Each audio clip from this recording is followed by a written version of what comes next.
Bonjour à tous. L'autre jour, je vous ai parlé de la méthode Groove que j'espère vous avez tous bien retenue et peut-être commencé à mettre en application. Je voulais revenir aujourd'hui sur une des lettres du mot Groove, un des O qui est le O de ôter. Ôter vos freins. Vous voyez, je vous disais que pour avancer, pour pouvoir réaliser ses rêves, etc., il fallait, une des choses importantes, c'était de ôter ses freins.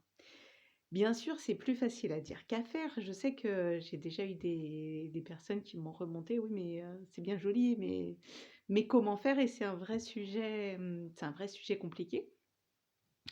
Eh bien, la première chose déjà, c'est d'identifier les freins. Pour pouvoir les enlever, pour pouvoir comprendre et avancer, il faut déjà les repérer.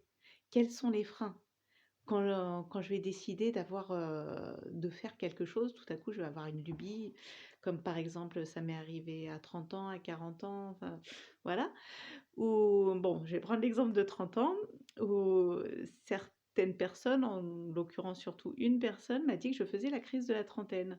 Donc, tout à coup, j'avais quelque chose comme ça qui me passait par la tête et plutôt que, alors certains peuvent appeler, ça des crises sans pour autant expliquer de quoi ils retournent, mais plutôt que des crises, ce sont plutôt des remises en question à des moments donnés de la vie, je pense effectivement. Chaque dizaine est peut-être l'occasion de se demander: «Bah, tiens, qu'est-ce que je fais là?»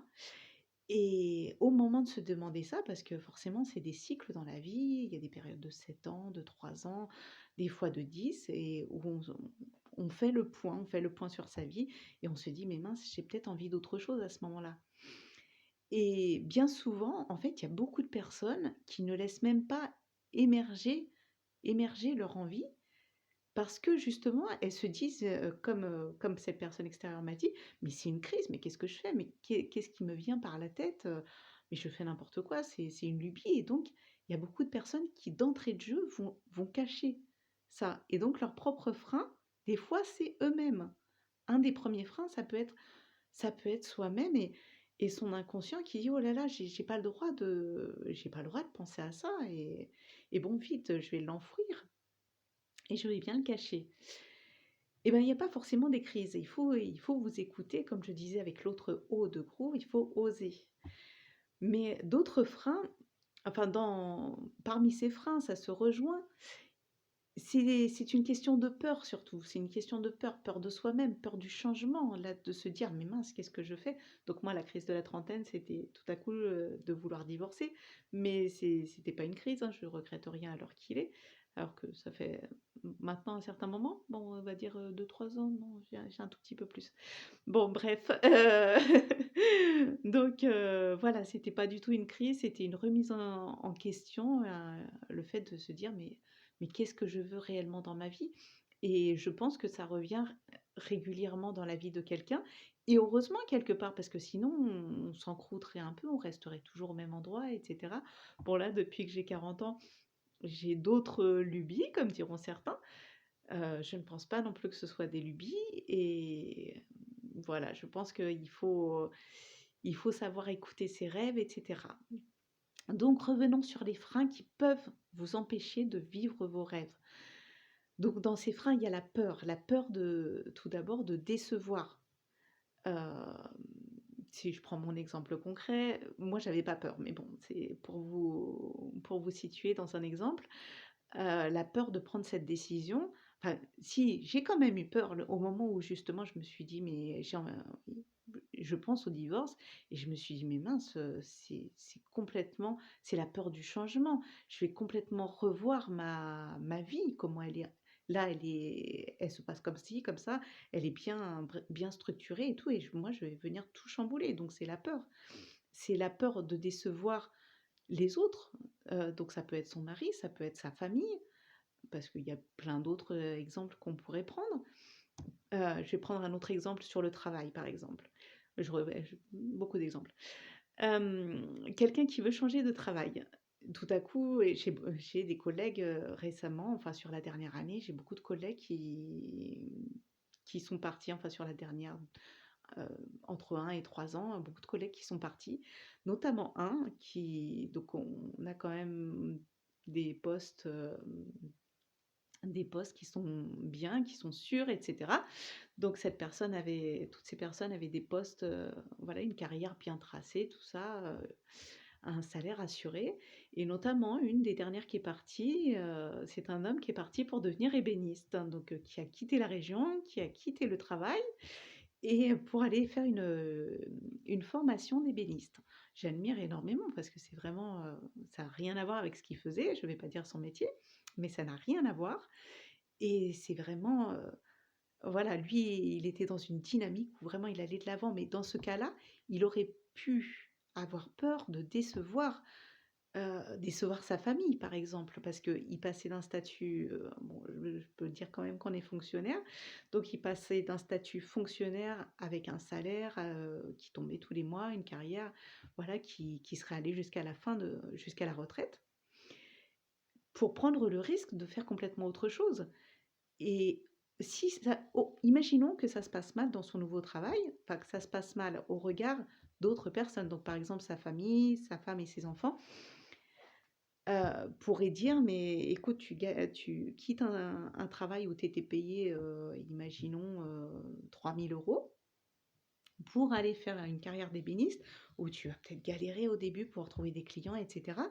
Donc il aurait pu avoir peur de les décevoir s'ils ne gagnent pas autant d'argent, on va dire, par rapport à certains critères qu'on a parfois dans la tête. Et donc de se dire: «Beh, je vais pas prendre, si je les déçois, si je réussis pas assez au sens où les gens l'entendent, qu'est-ce qui va se passer?» Et peur de se décevoir aussi, parce que si on se lance dans quelque chose, mais que finalement on réussit pas ou qu'on s'y plaît pas, ça peut arriver aussi. On a envie de faire quelque chose, mais finalement on se rend compte en cours de chemin que ça nous plaît pas ou qu'on n'est pas doué pour, et ben on peut se décevoir soi-même. Donc c'est un risque à prendre. La vie est faite de risques. C'est vraiment un risque à prendre, mais ça vaut vraiment le coup. Si on ne prend pas de risque, on ne vit pas. Et la peur de décevoir, justement, elle est très liée à une autre peur, à la peur de l'échec. On Parce que si on savait qu'on allait réussir, si on n'avait pas peur de l'échec, on ferait beaucoup plus de choses. Ce qui nous freine souvent, c'est cette peur de l'échec. Et maintenant, donc si vous avez un projet ou si vous avez quelque chose qui vous titille un petit peu et que vous avez peur de vous lancer parce que, voilà, vous avez peur d'échouer. J'ai une petite technique qui normalement marche pour vous redonner un coup de fouet. Imaginez le pire des scénarios, le pire des cas où vous vous lancez dans ce projet, mais il arrive vraiment le pire des scénarios. Qu'est-ce qui pourrait imaginer là maintenant? Imaginez-vous dans ce scénario qui serait vraiment le pire. Qu'est-ce qui se passerait? Et est-ce que ce serait si dur? Est-ce que ce serait vraiment si dur de vous relever, de faire autre chose? Est-ce que ce serait finalement si catastrophique? Peu importe le scénario. Est-ce que ce serait catastrophique à tel point que vous ne pourriez pas faire autre chose, que vous ne pourriez plus jamais rebondir, etc., etc. Demandez-vous ça. Et puis demandez-vous aussi si réellement ce scénario il peut arriver. Parce qu'on s'imagine des fois des tas de choses, mais qui n'arriveront jamais. On vit souvent dans un peu le délire comme ça, excusez-moi, à imaginer plein de trucs et du coup on ne fait pas, mais des trucs qui n'arriveront jamais.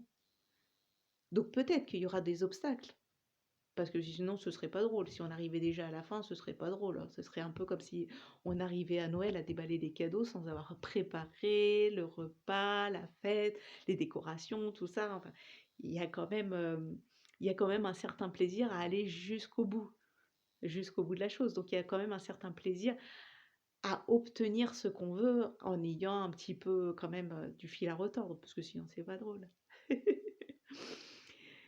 Et un autre frein qui arrive souvent aussi, c'est qu'on ne sait pas par où commencer. Donc on peut avoir un projet, par exemple, de partir vivre à l'étranger, on va dire. Et puis donc tout à coup, hop, ça m'est venu là ce matin en me levant, ça m'a piqué comme je sais pas quoi. Tiens, j'ai envie d'aller vivre, je sais pas, au Canada. Mais je sais pas par où commencer. Donc là, ça peut être un frein et je peux me dire: «Bon, bah, écoute, laisse cette idée de côté, c'est n'importe quoi, retourne dans ton bureau, retourne bosser et puis oublie ça, quoi». Eh bien, si vous ne savez pas par recommencer, mais que vous avez quand même une envie, ne serait-ce qu'un petit truc qui vous titille un peu, allez-y petit à petit. Essayez de faire quelque chose. Tant que vous êtes dans l'action, c'est vous qui tenez les rênes et c'est toujours bénéfique pour vous. Tant que vous êtes dans l'action, c'est génial d'être dans l'action. Parce qu'on fait quelque chose et petit à petit, c'est comme quand on marche. Faire un pas, on pourrait dire c'est rien faire un pas. Sauf que quand on a fait 15 kilomètres, c'est qu'on a fait un pas, plus un pas, plus un pas, plus un pas, plus un pas, plus un pas, plus un pas. Et c'est plus sympa de faire plus un pas. Donc, c'est l'aboutissement de tous ces petits riens qui font qu'on y arrive. Donc, je reprends mon exemple du Canada, par exemple, de partir vivre à l'étranger. Eh bien, je ne sais pas, un jour, dites-vous, tiens, aujourd'hui, je vais aller à la bibliothèque, je vais regarder quels livres ils ont là-dessus, sur ce pays où j'ai envie d'aller vivre. Bah tiens, je vais regarder ce qu'ils ont. Et puis, s'ils ont des livres, je vais les prendre, et puis après, je verrai ce que j'en fais. Ça, c'est la première étape. Voilà, je me suis fixé un petit objectif, je vais le tenir aujourd'hui, et puis peut-être que demain, si j'ai trouvé des livres à la bibliothèque, demain je vais me dire, je vais regarder dans les livres, je sais pas, la population, de faire, de regarder un petit peu les informations sur la population, et puis voilà, autre chose. Et, et puis dans un autre temps, bah tiens, je sais pas, dans un mois, dans 2 mois, dans 3 mois, je vais me renseigner, aujourd'hui, je vais me renseigner sur comment faire, par rapport au travail. Est-ce que je peux prendre une année sabbatique ou des choses comme ça? Voilà, des petites actions et mis bout à bout, vous verrez que vous arriverez finalement à ficeler votre projet et les freins, bah, pouf, ils seront plus là et au fur et à mesure, vous avancerez de plus en plus. Vraiment, je pense que la vie, il faut la croquer à pleines dents. Faut pas attendre. Il y a quelqu'un qui se reconnaîtra peut-être, qui, il y a encore quelque temps, je pense que cette personne a évolué depuis, mais elle me disait qu'elle elle aimerait pas changer de vie, en gros, tant que ça irait pas mal, en fait. Enfin, donc en gros, la question c'était: «Mais pourquoi, j'irais changer de vie alors que, bah, tout va bien, j'ai un boulot qui me plaît, je suis content là, machin, tout ça?» Et ben, je suis pas d'accord moi avec ce point de vue, je pense pas qu'il faille attendre que ça aille mal quelque part pour partir voir autre chose. Je veux pas dire, je parle pas du couple, attention, hein, là, je dis pas, si ça va bien dans votre couple, partez quand même, allez voir ailleurs si non, non, j'ai pas du tout dit ça, hein. Mais en l'occurrence, je pense pas que c'est il faut attendre que dans un boulot, ça aille mal pour, j'ai vu le cas, hein, de la plupart des collègues qui partent d'ailleurs, c'est malheureusement parce qu'ils se sentent mal dans leur travail. Ils en peuvent plus, ils ont fait le tour et ils savent plus comment s'en sortir, dans leur tête pour être bien dans leur travail. Donc du coup, ils s'en vont. Ils s'en vont chercher autre chose. Mais pour moi, quelque part, c'est fuir dans ces cas-là. C'est fuir et c'est pas être dans une bonne dynamique parce on va aller prendre, ramener peut-être son malheur dans autre chose, à l'endroit où on va aller. Alors que si, effectivement, je suis bien dans mon travail, mais j'ai quand même envie d'autre chose, donc je vais quand même aller autre part. Et ben là, on est dans une autre dynamique parce que je crache pas sur ce que j'ai fait, mais, mais je vais emporter ce bien, cette expérience par exemple que j'ai ou ce bien-être que j'ai, je vais l'emporter ailleurs, je vais m'en servir comme tremplin pour aller faire autre chose. Et je pense pas que ce soit une mauvaise chose. Donc, moi, je pense pas qu'il faille attendre que ça aille mal, par exemple dans votre région ou dans vos. Je parle pas du conjoint, encore une fois, mais voilà, moi je pense qu'on peut aller bien dans sa vie, trouver que notre vie est bien, mais avoir envie d'autre chose, tout simplement, sans pour autant que ce soit cracher sur ce qu'on a actuellement et renier ce qu'on a. C'est plus dans l'optique de croquer la vie à pleines dents parce que la vie est courte, on le voit tous les jours, qu'il y a des gens qui regrettent de ne pas avoir eu le temps de faire ci, de faire ça, qui ont attendu, d'être à la retraite pour faire ceci, cela et puis finalement à la retraite, c'est autre chose. Ou des gens qui avaient prévu, qui avaient acheté une maison secondaire pour aller vivre en couple, par exemple, une fois qu'ils seraient à la retraite, mais qui ont repoussé, repoussé et puis finalement qui vivront jamais dans cette maison. Donc il y a plein d'histoires comme ça autour de nous et je pense que, bah, ça vaut pas le coup ça vaut pas le coup de faire ça. Encore une fois, j'admire, mon ancienne voisine Aurore qui regardera peut-être cette vidéo pour son courage d'avoir plaqué certaines choses avec sa famille pour avoir fait le tour du monde et ça doit être une super expérience que moi je n'oserais pas faire personnellement, mais j'ai d'autres projets et voilà, faire le tour du monde comme ça me ressemble pas trop donc chacun ses projets. C'est pas parce que le voisin il a fait ça qu'il faut absolument reproduire ça. C'est vraiment chacun ses projets et juste se libérer de ses chaînes, de ses freins pour pouvoir les accomplir et pas avoir de regrets surtout. Voilà, c'était surtout ça l'idée. J'espère que je vous aiderai encore, à vous donner d'autres conseils et si vous avez des questions, n'hésitez pas, je me ferai un plaisir d'y répondre. À bientôt.